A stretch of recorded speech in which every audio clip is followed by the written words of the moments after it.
In this video, we would be talking about the disorders of perception, an extremely important part of the psychopathology. Why? We know that perceptual disturbances like hallucinations are an important symptom of many psychiatric disorders like schizophrenia, and they also have diagnostic significance. So it's extremely important that we are able to identify, delineate the perceptual disturbances, and that carries diagnostic significance. But before we talk about the disorders of perception, let us understand these two terms, sensations and perception. Now, often we use these two terms interchangeably, but there are final differences. So, whenever we receive a sensory information, initially what happens that sensory information is received by the peripheral receptors. For example, say on your screen, computer screen or phone screen, whatever you're using, I show you this remote. Now, this remote is a visual perception for you, right? But what is the first step? The first step is the receptors in your retina saw that there is something rectangular, something which is black in color, something which has got buttons. The buttons appear to be pressable. This information is in the first step received by the retinal receptors. The information received by the peripheral receptors, the first step.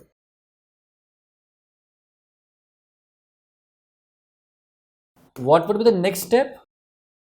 Next step would be this information would be transformed into the action potential. It would be transformed into an action potential. Different receptors will lead to firing of different neurons.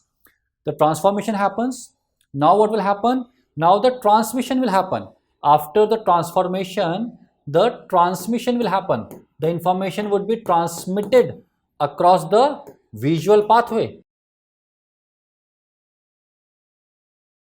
And finally, this data, this sensory data will reach your cortex. It will reach your visual cortex. And once it reaches the visual cortex, now this information would be decoded into a meaningful perception. This information has reached the visual cortex, and now in the cortex, all this data is decoded, and then you see the remote. You immediately then see the remote. So when you see the remote, it becomes a perception. So sensory information received through receptors, transformed, transmitted, reaches the visual cortex, and then a meaningful perception happens.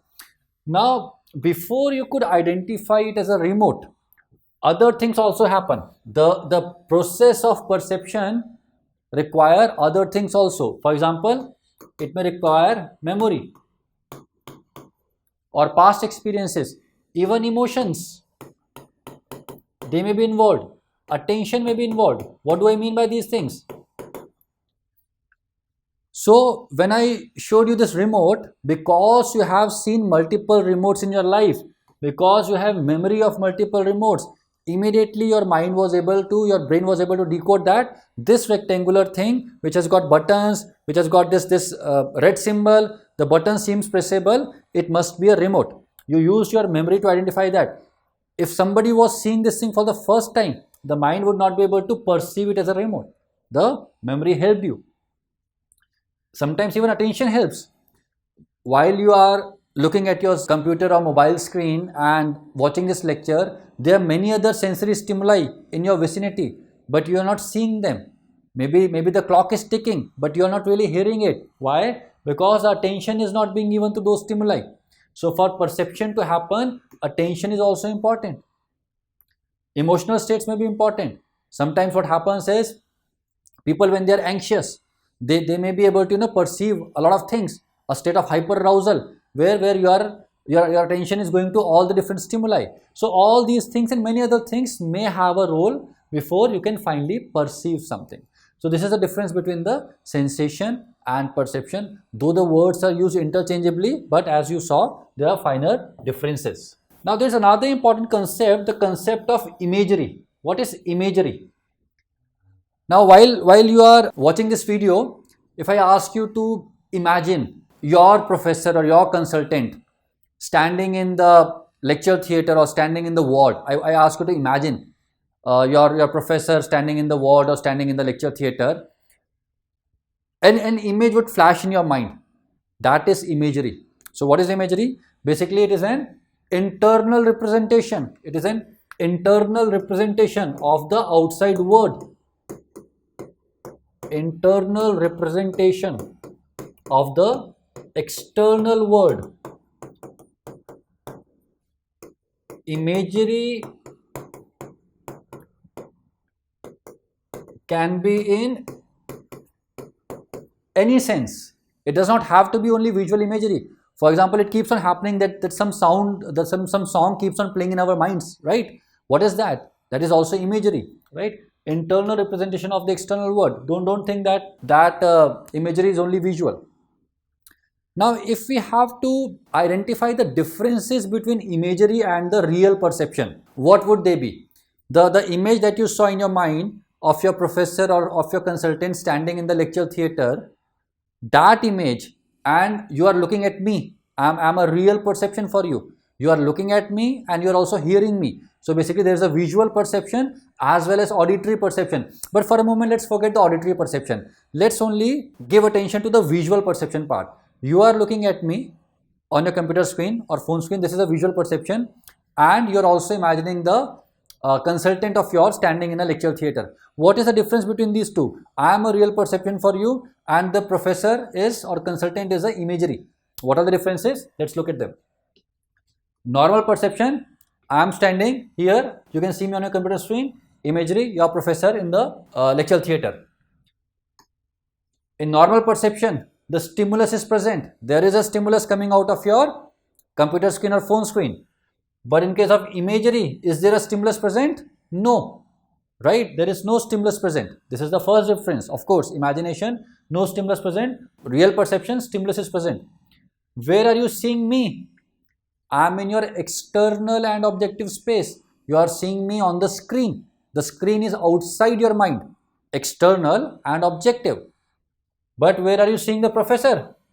The professor is within your mind, internal space, a subjective space, right?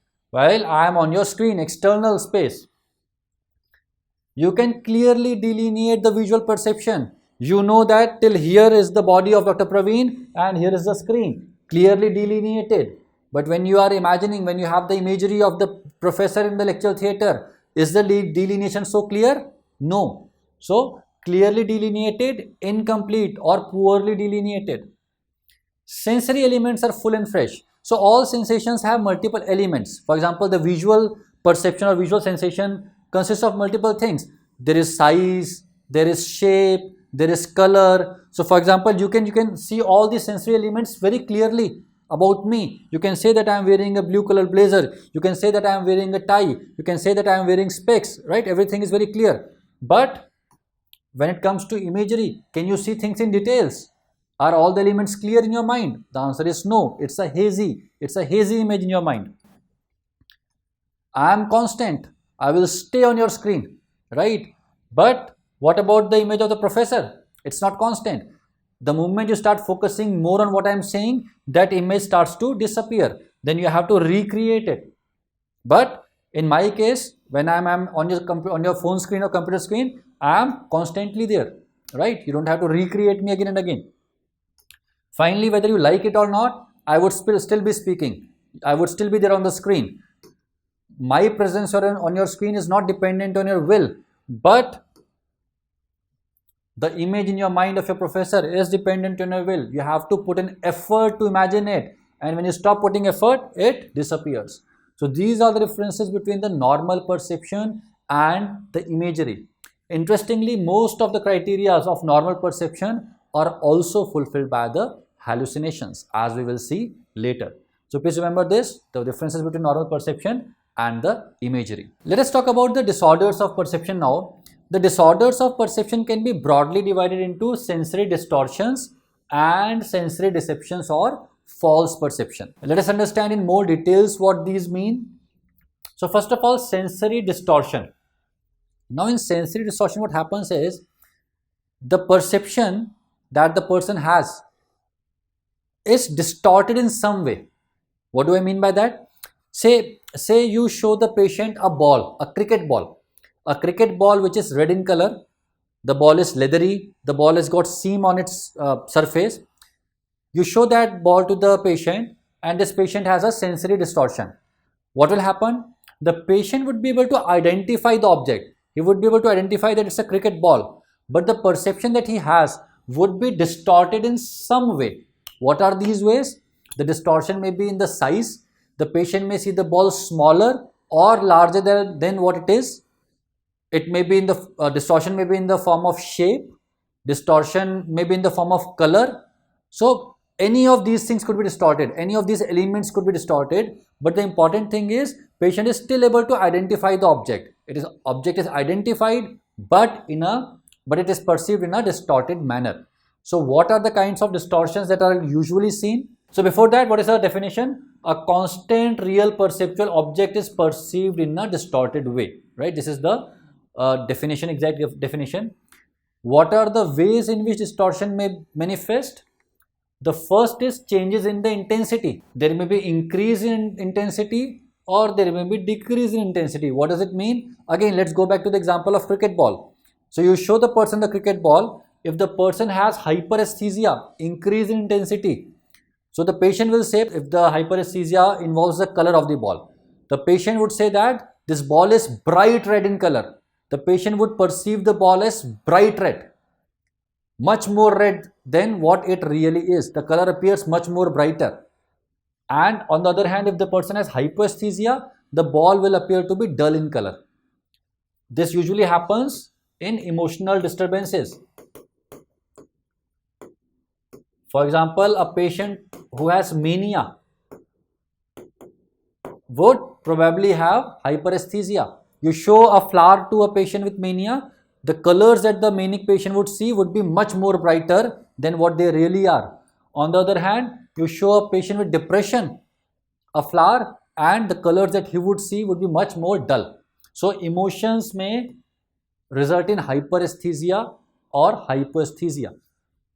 Apart from emotions, there may be a change in the threshold.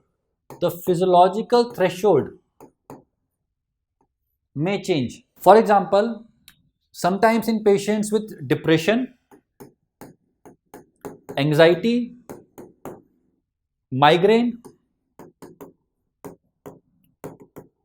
even alcohol withdrawal, hangover, in these cases, even if there is a normal everyday sound made in front of the patient, even that normal everyday noise might appear to be very loud. The patient may find it very unpleasant. For example, the noise of ticking of the clock, a normal noise, day-to-day thing that everybody hears, but in this state, the normal ticking of noise may appear to be very loud and the patient may find it very unpleasant. Also, this state would be called as hyperacusis. There is increased sensitivity to the stimuli. Why? Because the threshold for what is uncomfortable has gone down. The normal sound is appearing to be very loud, unpleasantly loud. Hyperacusis. On the other hand, we may also have hypoacusis. Hypoacusis. What is hypoacusis? The threshold has increased. In hypoacusis, what happens is the threshold has increased. If you speak in the day-to-day, the decibel of your speech is what we usually use in day-to-day conversation, the person may not be able to even hear that. This often happens in patients with delirium. Patients with delirium often have their threshold increased. So that is why it is so important that when you are examining a delirious patient, or if you are trying to communicate with a patient who has delirium, you have to speak in a louder voice and you also have to speak slowly, because they often have hypoacusis. Their threshold has increased. If you speak in the day-to-day voice, they may not be able to register it. Not only threshold, attention is also important. If a person is not able to give attention, again, the threshold required increases. As we discussed in the last video, that while you are listening to me, while you are watching this video, there are certain stimuli all around you. There are things happening all around you. But because you are not giving attention to those, you are not able to identify them. You are not able to perceive them. So attention does play a big role. In patients with delirium, attention, the lack of attention is also one of the reasons why hypoacusis happens or hypoacusis occurs. So this is the first type of sensory distortion, hyperesthesia or hypoesthesia, primarily because of the emotions as well as changes in the physiological threshold. The other kind of distortion may happen in the quality. There may be changes in the quality. So there may be changes in the quality, usually seen in the visual perception. So a patient may predominantly see a particular color. A patient may come to you and he may say that, doctor, everything appears red in color. He has erythropsia, predominantly red color. A patient may come and say everything appears green. He may have or he is likely to have chloropsia, green color. If he says everything looks yellow, it is xanthopsia. So yellow, green and red. In certain lesions of occipital lobe, the patient may say that he cannot perceive any color, achromatopsia. Even this may happen. So these things that we discussed are in relation to the color, but sometimes the entire quality of the perception may change. The general quality of the perception may change rather than only the color. The general quality may change, and this is something that is often apparent in day-to-day situations also, day-to-day life also. For example, say somebody is in love with another person. Say you are in love with somebody, you have a crush on a girl or you have a crush on boy. Now that girl start looking much more beautiful than what she really is, or the guy starts looking much more handsome than what reality is. Why? The emotions are changing the quality of the perception. Because you have that emotion of love towards the other person, the whole quality of the perception is changing. The person is looking much more beautiful or handsome than what he or she really is. Another thing, similar change in quality is derealization. Patients who have derealization, they say that the world around them starts looking unreal. They say everything looks unreal. When I look at people, I feel that they are lifeless, unreal, lifeless, toy-like. These are the terms they use. They say when I look at other people, I feel as if they are not human beings, but they are toy-like. So this is nothing but change in the quality of the perception, right? This is another type of sensory distortion. So there can be changes in the intensity, quality, and then there can be changes in the shape or size, changes in the spatial form, size or shape, which is called as dysmegalopsia. Dysmegalopsia.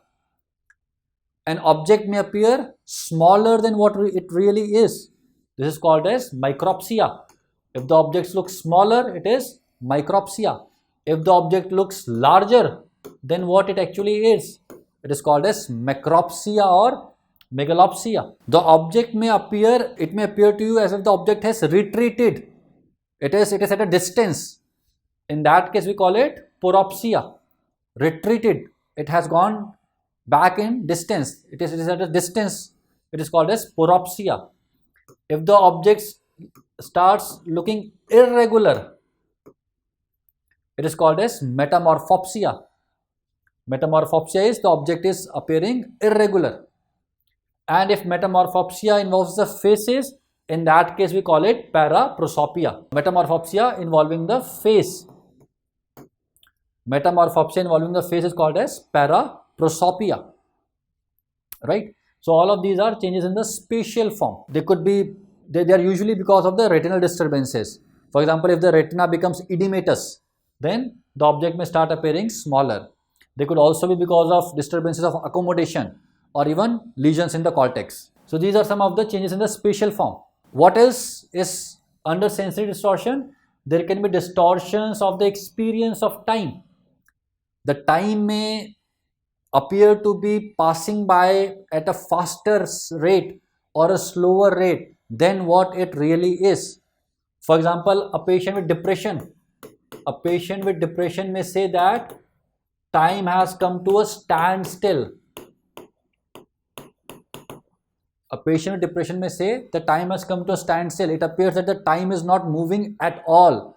On the other hand, a patient with mania may say that the time flies. The days get over in no time. Manic patient may say that the time is flying. Patients with schizophrenia may also have distortions of experiences of time. So this is the meaning of distortions of experience of time. Your subjective feeling, the personal time, what according to you, how much time has elapsed. And this is something that all of us experience. For example, if you are looking at this video, say you are not like, then after what you feel is 15 minutes, you look at the watch and you find that only 5 minutes have passed. And say you are really liking the video, after what you think is 15 minutes, you look at the watch and you realize that an hour of video is gone. Or the better example would be watching a movie, which is much more interesting, of course, than the academic things. When you're watching a great movie, the time flies. When you're watching a boring movie, the time does not appear to move at all. So this is the distortion of experience of time. Then there's another interesting thing called as splitting of perception. The perception may get split. For example, if you are watching this video, as I said, you are having an auditory perception as well as a visual perception. The important thing is auditory perception and visual perception are well integrated, right? While you are seeing me and while you are listening to me, the voice and the image both is coming in an integrated manner. What if the two get split? You must have seen some videos sometime in your life. You must have come across a video where the audio is not in sync with the video. How difficult it becomes, even if the lag is of say half a second or 1 second, even then it becomes a very difficult experience. It at times becomes an unpleasant experience. You don't like watching those videos, right? So this is what happens in splitting of perception. The patient may say that the voice is coming from the same person and I'm also seeing the same person, but the two perceptions appear to be competing with each other. It appears that they are actually contradicting each other. The person is not able to integrate the two perceptions. This is what is called as splitting of perception. Auditory perception gets split from the visual perception and it leads to an unpleasant experience for the person who is having it. So these are the important types of sensory distortions.